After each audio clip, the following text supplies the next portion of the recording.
नमस्ते दोस्तों, आज हम इस वीडियो में बात करेंगे सिप्ला के ऊपर और मैनकाइंड फार्मा को भी कवर कर लेंगे। हो सके तो सन फार्मा को भी कवर कर लेंगे और चार्ट पैटर्न के हिसाब से देखेंगे कि क्या लॉन्ग टर्म के हिसाब से अभी अच्छे दिखाई देते, सिप्ला हो गया या मैनकाइंड फार्मा हो गया या सन फार्मा हो गया। अभी देख सकते हो कि सिप्ला का प्राइस चल रहा है 1442 रुपये। इसको मैं बहुत टाइम से वॉच लिस्ट में रखा हूँ। इसमें बहुत बड़ी बड़ी डील भी हुई है, कुछ 1346 की 1345 रुपए के रेट से, जितना मुझे याद आ रहा है। आप जाके बल्क डील के वेबसाइट पे देख लेना, ठीक है। वो छोड़ दो बल्क डील तो, पर अभी हमको देखना है कि लॉन्ग टर्म के हिसाब से जो अपना अभी कोई अपना पोर्टफोलियो बना रहा है, क्रिएट कर रहा है और सोच रहा है कि कुछ मेरे पास फार्मा के अच्छे टॉप स्टॉक हो, अल्ट्रा लार्ज कैप के अच्छे स्टॉक हो, तो जिस लिस्ट में सिप्ला आता है, सन फार्मा आता है, मैनकाइंड फार्मा भी आता है, ठीक है, और भी आते हैं, पर मैं इन तीन को ही ज़्यादा मतलब चूज़ करता हूँ, ठीक है। आपको अगर कोई पसंद रहेगा फार्मा का तो आप वो भी कमेंट कर सकते हो, मैं उसके ऊपर भी वीडियो बना दूंगा। तो यहाँ पे सिप्ला में बहुत टाइम से कवर कर रहा हूँ। ये 1500 के लेवल को छोड़ ही नहीं रहा था, मतलब कब से 1510, 1500, फिर 1536, फिर 1500, ये लेवल इसी पे घूम रहा था। यहाँ पे करेक्शन दिखाई दे रहा है। अगर मैं ये सारे अच्छी चीज़, ठीक है, ये रहने दो सारी चीज़।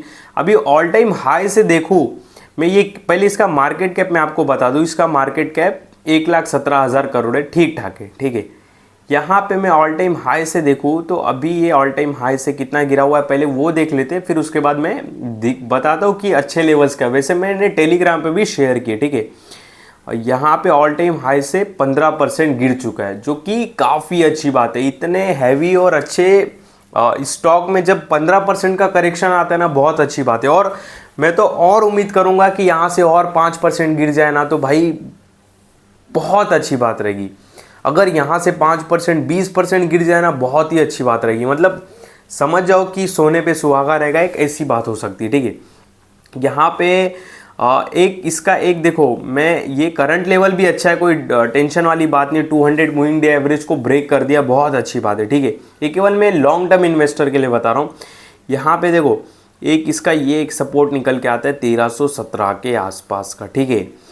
तो एक और मैं एक ये भी एक इसका एक रेजिस्टेंस था, पहले मैं ये भी बना देता हूँ। तो देखो यहाँ पे जो मैं सीरियसली बोलूँ ना, करंट लेवल काफ़ी ही अच्छा चल रहा है, ठीक है। मैं इसमें मेरी क्या डिसीजन रहता अभी इसमें करंटली, मैं मतलब अगर सपोज़ मुझे एंट्री करना होता सिप्ला में, तो मैं अपना बता रहा हूँ, मैं आपको ये नहीं बोल रहा हूँ कि आप मेरी बातों में आके आप सेम ऐसा करो, नहीं, मैं केवल मैं अपना बता रहा हूँ। मेरा इसमें ये डिसीजन रहता कि जो सपोज़ मुझे इसके 30 या 20, सपोज़ मुझे इसके 20 शेयर ऐड करने होते, मतलब मेरा एक टारगेट होता कि भाई सिप्ला के कम से कम 20 शेयर तो होने चाहिए मेरे पोर्टफोलियो में मिनिमम, ठीक है। तो मैं 10 या 15, मिनिमम 15 पकड़ो, मैं 15 शेयर तो आंख बंद करके इस रेट पे लेने के लिए रेडी हो जाता। 200 मूविंग डे एवरेज को भी ब्रेक किया, अच्छा है भाई। 15% हाई से डाउन है, कोई दिक्कत नहीं है। अभी मैं अगर हाँ, और 15 शेयर में इस लेवल पे आराम से ऐड करता, और ऐड इसके लिए करता लालच में नहीं कि मुझे बहुत अच्छा रिटर्न्स मिल जाए, मेरे पोर्टफोलियो को स्टेबिलिटी मिलेगी। और जब मार्केट में धुआंधार गिरावट आती है, तब ये सारे स्टॉक ही हमारे पोर्टफोलियो को स्टेबल रखता है, ठीक है, स्टेबल रखता है, प्लस अच्छे रिटर्न्स भी देता है। पास्ट में भी काफ़ी अच्छा ही रिटर्न्स दिया और आने वाले फ्यूचर में भी अच्छा ही रिटर्न्स देगा, ठीक है। और सिप्ला के बहुत फेमस ब्रांड है। जनरिक मेडिसिन तो मतलब पूछो मत, बीपी की गोली हुई, सस्ती गोली भाई, 20, 25, 40 रुपये की गोली बहुत चलते हैं इनके, ठीक है। मैं इसके ऊपर बहुत चर्चे में भी बात कर चुका, बहुत लॉन्ग वीडियो भी बना के। तो जो करंट लेवल चल रहा है, अगर 20 शेयर ऐड करने होते तो मैं यहाँ पे 15 तो कर लेता बिना कुछ सोचे, बाकी 5 कभी करता। इसके बाद अगर 3-4-5% का और इस लेवल से, मतलब 1442 से 3-4% का और अगर गिरावट आती, 3-4%, 3% भी आती, तो फिर वहाँ पे मैं दूसरा शॉर्ट कंप्लीट कर लेता, नहीं कि दूसरा एसआईपी मार देता था, सिंपल। ये मेरा एक लॉजिक रहता था इसमें। दूसरा अभी देख लेते हैं, मैनकाइंड फार्मा भी काफ़ी समय से एक ही रेट पे घूम रहा है। यहाँ पे हमने इसको भाई बहुत नीचे के लेवल से कवर किया है, अराउंड 1970-2000 के लेवल से। जो हमारे पुराने भाई रहेंगे उनको हम पता रहेगा, ठीक है। तो देखो मैनकाइंड फार्मा का एक सपोर्ट बन चुका है, क्या, 2500 के आसपास। वो देखो यहाँ पे मैं आपको दिखाऊं, ये ब्रश, ये देख रहे हो ना, ये 2500 के आसपास का एक इसने एक अपना कंफर्टेबल जोन बना लिया, यहीं पे घूमता है, ठीक है। तो एक अगर मैं लॉन्ग टर्म के हिसाब से बोलूँ ना, अगर मेरा इसमें क्या नज़रिया रहता सिप्ला जैसा, अगर मैं बताऊँ, सपोज़ मुझे इसके 10 शेयर ऐड करने होते, ठीक है, तो देखो लॉन्ग टर्म के हिसाब से केवल मैं बता रहा हूँ, मैं अपना नज़रिया, मेरा नज़रिया मिनिमम 2 ईयर है, ठीक है। तो 2 ईयर क्यों? क्योंकि अर्निंग आएगी तभी स्टॉक का प्राइस भागेगा ना भाई। हमारे लेने और किसी के बेचने से स्टॉक का प्राइस नहीं भागता है, अर्निंग आएगी, अर्निंग आने में टाइम लगता है। अब कोई बोलेगा, अब आप बोलोगे कि भाई मेरा बिजनेस बहुत अच्छा है, बहुत अच्छा है, बिजनेस बहुत अच्छा चलता है, मैं 1 साल में इतना कमाता हूँ, तो आप पे कोई भरोसा करेगा क्या? नहीं करेगा। बोलेगा भाई पहले तू 1 साल में कमा के दिखा कितना कमाता है, तो बोलोगे हाँ चल भाई मैं प्रूफ करता हूँ। तो अपने टाइम पे तो हम टाइम मांगते कि 1 साल का टाइम दे तो मैं प्रूफ करके दिखाता हूँ, और जब दूसरे का स्टॉक कंपनी में देखते हैं तो हम बोलते नहीं भाई आज का आज भाग जाए। तो ये गलत बात है, ठीक है, ये बहुत गलत अप्रोच है। यहाँ पे अगर सपोज़ मुझे इसके 10 शेयर ऐड करने होते तो 7 यानी कि 70% में इसी रेट के आसपास, मैंने बताया भी था कि 2500 और 2640 के आसपास का लेवल अच्छा लगता है। तो ये जो करंट चल रहा है ना 2650 2630, यहाँ पे मैं 70% यानी कि 7 शेयर ऐड करने के लिए बिल्कुल नहीं घबराता। बाकी के जो 3-4 है वो मैं एवरेज करने के लिए रखता था, 2500 के आसपास आता था। तो ठीक है, ये मेरा मैनकाइंड फार्मा को लेके नज़रिए। इसका ऑल टाइम हाई भी देखे तो 2800 के आसपास है, ठीक है, मेरे ख्याल से 10-12-15% ये भी दूर है अपने हाई से। सन फार्मा भी यहाँ पे देख लेते, यहाँ पे सन फार्मा भी बहुत स्ट्रांग है भाई, बहुत। इसको भी मैं बहुत पहले से कवर कर रहा हूँ, ठीक है, मैं लिटरली इसका वेट कर रहा हूँ 1766 का, पर ये आ ही नहीं रहा है। पर ठीक है 150 से कुछ होता नहीं। पर देखो अगर बोलूँ तो इसने भी एक अपना बेस सपोर्ट बना लिया है 1770-1800 के बीच में घूमने का, ठीक है। तो सन फार्मा का भी ठीक ठाक चल रहा है, इसमें भी मेरी सेम अप्रोच रहती। अगर 10 शेयर या 20 शेयर ऐड करने, 10 शेयर ऐड करने होते एग्जांपल के लिए, मुझे करना होता तो 1800 के रेट से मैं सिंपली 7 शेयर ले लेता, बाकी मैं एंट्री मारता था 1766, 1750, 1730, ये सारे लेवल पे, जो ये 2 लेवल्स देख रहे हो, ठीक है।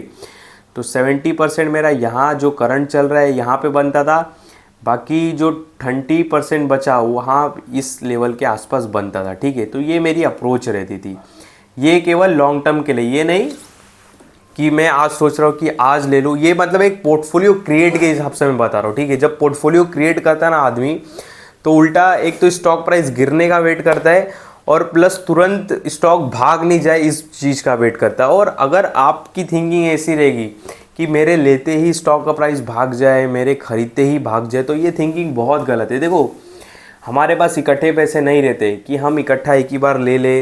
अगर सपोज़ मान लो कि आपके पास देखो हमारे पास इकट्ठे पैसे नहीं रहते, सपोज़ मेरे पास टुकड़ों में पैसे आ रहे हैं, और मैं सपोज़ किसी स्टॉक को लो प्राइस पे लेता हूँ, और हम उम्मीद रखेंगे वो फटाफट चले, तो आप नेक्स्ट जब उसमें बाइंग करोगे तो आपका एवरेज प्राइस ऊपर हो जाएगा। तो ये बहुत गलत थिंकिंग है, ठीक है।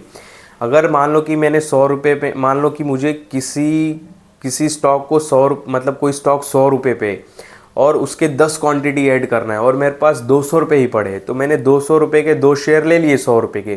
तो मेरी थिंकिंग ये रहना चाहिए, केवल मैं अच्छे स्टॉक की बात कर रहा हूँ, कि 100 रुपये से कम ही रहे या 100 रुपये के आसपास ही चले, ठीक है, 100 रुपये से नीचे, ये थिंकिंग रहनी चाहिए।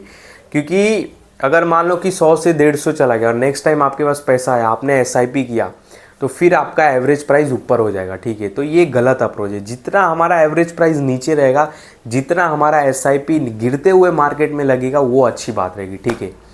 बाकी और कुछ नहीं, तीनों काफ़ी दमदार और अच्छे फार्मा के स्टॉक है।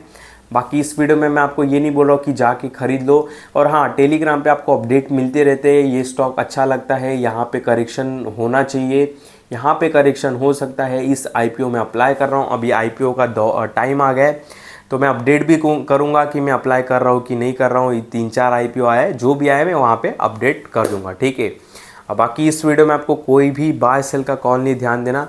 और जो भी मैंने बातें बताई, स्टॉक का नाम बताया, केवल समझाने के लिए बताया। मैं आपको ये बिल्कुल नहीं बोल रहा हूँ कि मेरी बातों में आके जाके ये स्टॉक को ख़रीद लो या बेच दो, नहीं। जो भी बाय सेल का एक डिसीजन रहता है वो आपका रहता है, वो आप खुद डिसीजन लेते हो अपनी स्टडी करके। तो अपनी स्टडी करो, अपना नॉलेज मतलब अपने नॉलेज से स्टॉक को परखो और देखो कौन सा स्टॉक आपके लिए अच्छा है, ठीक है। मेरा ये स्टॉक मेरे लिए अच्छा है, मतलब मेरी क्या थिंकिंग है स्टॉक को लेके 2 साल, आपकी थिंकिंग 6 महीना है, तो एक अलग अलग अप्रोच हो जाएगी, ठीक है। अब अगर आपकी थिंकिंग 6 महीना है तो ये रेट पे आपको स्टॉक अच्छा नहीं लगेगा, और मेरी थिंकिंग अगर 2 साल है तो मुझे ये रेट पे स्टॉक अच्छा लगेगा, तो ये सारी कुछ बातें रहती, ठीक है। तो उस हिसाब से डिसीजन लेना होता है। तो मेरे किसी भी बातों में आके बाय सेल का डिसीजन मत लेना, इस बात का बहुत बहुत ध्यान देना।